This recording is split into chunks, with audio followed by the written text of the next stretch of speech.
కళ్యాణ్ బర్తరఫ్ చేయాలని CPI Narayana demand చేశారు. పవన్ వ్యాఖ్యలతో తెలుగు ప్రజల ఐక్యత చెడిపోయే ప్రమాదం ఉందని వెంటనే చర్యలు తీసుకోవాలన్నారు. ఆంధ్రప్రదేశ్ ముఖ్యమంత్రి పవన్ కళ్యాణ్ గారిని బర్తరఫ్ చేయవలసిందిగా కోరుతున్నాను. వారి వల్ల తెలుగు ప్రజల ఐక్యత చెడిపోయే ప్రమాదం ఉంది. ఒకవైపున తెలుగు ప్రజానీకం భౌగోళికంగా విడిపోయారు తప్ప శారీరకంగా కానీ శత్రుత్వం కానీ లేదు. రేవంత్ రెడ్డి ముఖ్యమంత్రి ఉంటూ వాళ్ళ కూతుర్ని భీమవరంలో ఇచ్చాడు ఆంధ్రప్రదేశ్కి. అంటే లేవు కదా. ఆయన కళ్యాణ్ బర్తరఫ్ చేయాలని సిపిఐ నారాయణ డిమాండ్ చేశారు. పవన్ వ్యాఖ్యలతో తెలుగు ప్రజల ఐక్యత చెడిపోయే ప్రమాదం ఉందని వెంటనే చర్యలు తీసుకోవాలన్నారు. ఆంధ్రప్రదేశ్ ముఖ్యమంత్రి పవన్ కళ్యాణ్ గారిని బర్తరఫ్ చేయవలసిందిగా కోరుతున్నాను. వారి వల్ల తెలుగు ప్రజల ఐక్యత చెడిపోయే ప్రమాదం ఉంది.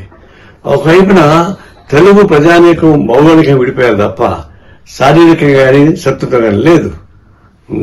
రేవంత్ రెడ్డి ముఖ్యమంత్రి ఉంటూ వాళ్ళ కూతుర్ని భీమవరంలో ఇచ్చాడు ఆంధ్రప్రదేశ్కి. అంటే లేవు కదా. ఆయన